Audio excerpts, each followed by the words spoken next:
We are back with a detailed breakdown video, and this time we get two brand new large LEGO sets to analyze: the Artemis Space Launch System and a Milky Way art piece. No doubt space fans are excited about these sets, but why am I skeptical of them? We'll break down the cool pieces, the innovative building techniques, and the value of these two sets, and address what I believe is a significant problem with one of these sets in particular.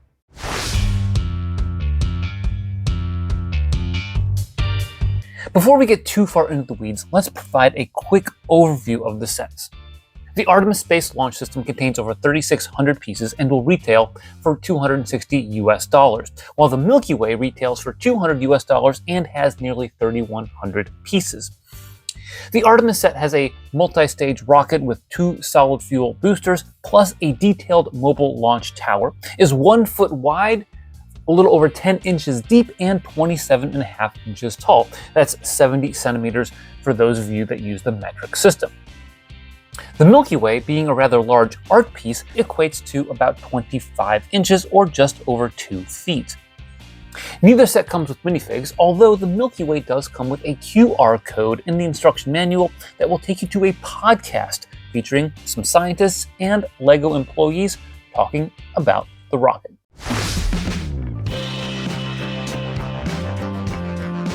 Let's talk about the pieces.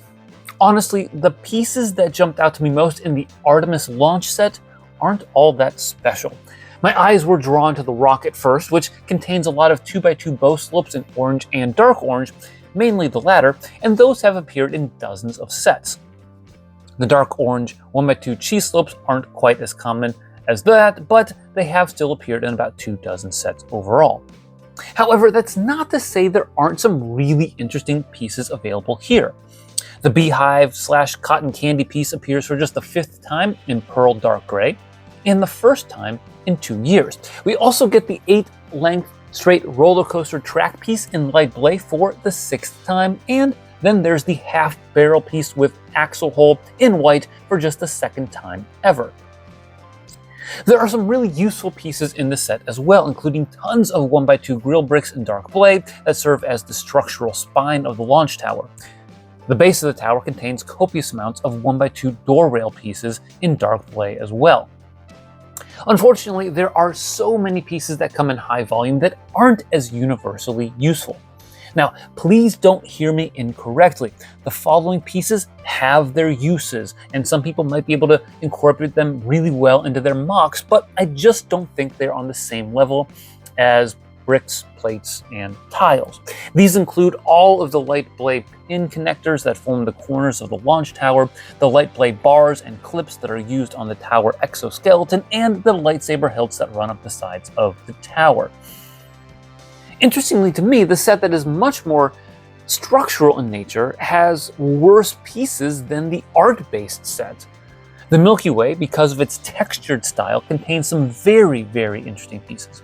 For instance, there are a ton of 1x2 round plates scattered throughout the set in a variety of colors, and while the white and pink versions are common, the medium dark azure are not. The white flower stems aren't exactly rare, but they aren't super common either, making their 9th appearance in a LEGO set. Other pieces that jump out to me are the transparent purple pieces that form the background of the set. The 2x2 jumper plates have appeared only once before in this color, and the 1x4 and 1x2 tiles in transparent purple are brand new.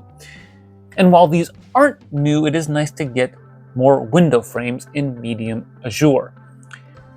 There are so many pieces thrown in to create the textured effect of the Milky Way that it's a bit overwhelming, but I even spy a medium lavender carrot making its 7th appearance, as is the coral bicycle helmet.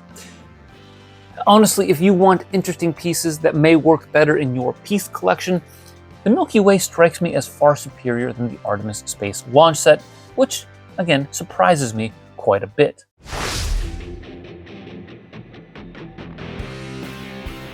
Both sets implement some creative building techniques. Starting with the Milky Way this time, the frame is removable, which is new for an art set. Also, the general layering of pieces is such that while it seems random and haphazard, it is actually very intentionally designed. As the press release notes, the set shows off many of the galaxy's most famous stars and clusters. It even has a 1x4 tile that says, "You are here."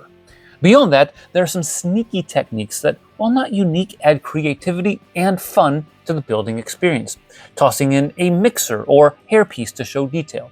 The myriad bricks, plates, and modified pieces and color arrangement reduces the repetition of the build and adds intrigue.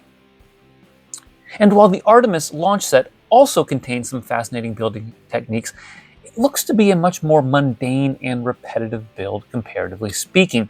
The rocket itself looks to be the most entertaining aspect here, using plenty of snot work to achieve the rounded sides and other aspects of the set.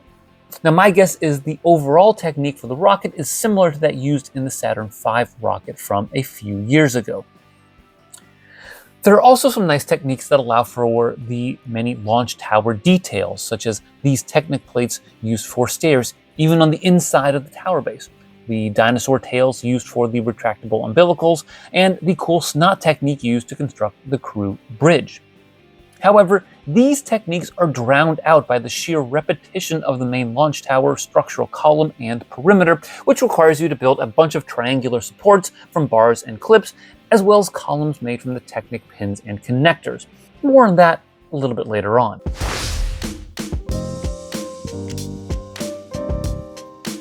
In evaluating art pieces in 18+ sets, I think there are two main types of value that I'm interested in, both of which are, granted, very subjective. First, there's the monetary value of the set. Both of these pass the arbitrary 10 cents per piece threshold that many people discuss. However, this is largely due, I think, to lack of minifigs. Neither set can really be accused of jacking up the piece count by including a bunch of 1x1 tiles and plates either. The Milky Way is a hodgepodge of pieces, and unlike the OG art sets, is much more substantive than all those 1x1 tiles. The Artemis launch, while micro-scale, has some small pieces that are balanced out nicely by the medium and larger scale pieces, such as the roller coaster tracks, large cones, and 2x2 round bricks for boosters. All told, the size and complexity of each set, in conjunction with the price, strike me as a decent value if you have the money. The Milky Way even gets a bonus shout out for the associated podcast, which I have not listened to, but strikes me as an interesting attempt to combine building with education. The second type of value, which resonates strongly with many adult fans, is display value. And here we see a bit of divergence.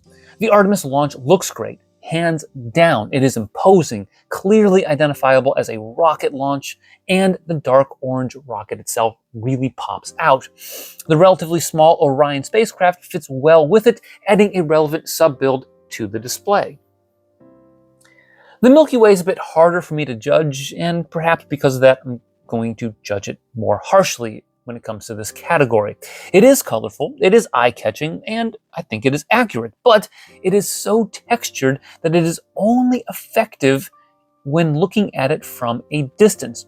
I think this picture shows it off well. From across the room, it looks really good, and this is a testament to the set designer or designers. Yet there are some diminishing returns as you get closer to it. Thus, when I compare the display value of each set, the Artemis launch wins hands down, just as much as the opposite is true when it comes to the build experience.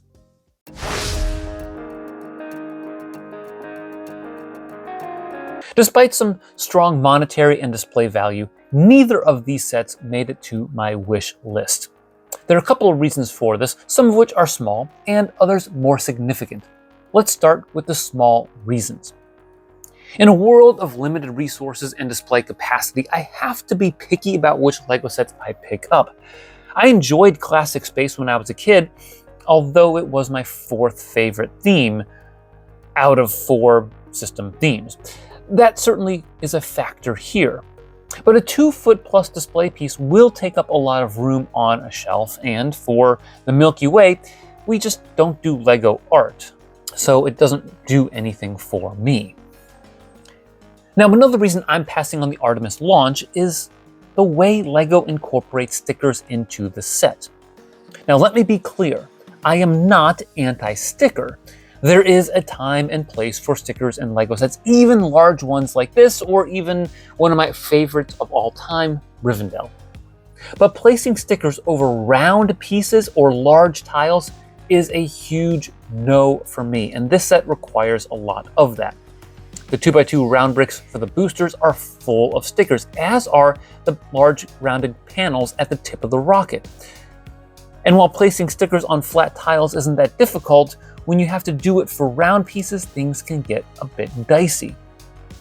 And speaking of placing stickers on large tiles, we see this happen with the plaque. Now, Lego notes in the press release that there is a printed plaque that rounds out the set, except that I don't think it's printed. The close-up picture certainly looks like there's a sticker, and I went over to Jay's Brick blog to see what he had to say, and he confirmed that it is indeed a sticker. So perhaps a little bit of false advertising on Lego's part, but more pointedly, Lego has removed stickers from their UCS Star Wars plaques, and they've changed them to printed elements, but apparently that hasn't carried forward to other 18+ sets, and quite frankly, that's a huge disappointment. There is a third, more significant reason, though, that I'm not buying the Artemis launch. I just don't think it makes for a fun Lego experience. So yes, it looks great on display, but there's more to a Lego set than the display value or even the monetary value. There's this other aspect of it, that subjective value based on how you interact with Lego. And quite frankly, I don't think I'd enjoy building this set. I generally have less fun building micro-scale sets than minifig scale. The launch tower looks to be too repetitive, and I already have the Saturn V, which is much larger than the Artemis launch set. Does that mean that I wouldn't learn anything from building it? Of course not. But am I really going to spend $260 on something that I'm not going to enjoy building, and don't really get a lot of subjective value out of the pieces that are included in it? To further this, I want to highlight an article that I read on Brickset earlier this week, posted by a former set designer named James. Now, he runs through a few things in the article, which I'll post the link to in the description below. But one of his main points is that when Lego designers create a set, they often focus on the building experience when deciding how to use certain pieces, as well as the mini builds or sub-builds of a set. In this regard, the Artemis launch just does not excel. In some ways, it reminds me of the Eiffel Tower, which I don't own, but even if I had the money, I wouldn't buy. In the reviews that I watched and read, many people noted just how repetitive and almost painful it was to build that set. The reward to them was worth it because of the huge display value that came with it. But when there are plenty of other sets available that I'm very interested in getting, I just don't feel like spending this amount of money on a set that I'm not that excited about. Indeed, I did see some people comment about the Artemis launch set, that it is a combination of the Eiffel Tower and Saturn V, and to me, that makes a lot of sense as I analyze these images. It also means that it has very little appeal to me, and therefore, it's not on my list. All right, that does it for this detailed breakdown of these two interesting Lego sets. Will you be buying either of these? Comment down below. In the meantime, check out one of our other videos, subscribe, and always remember to keep building together.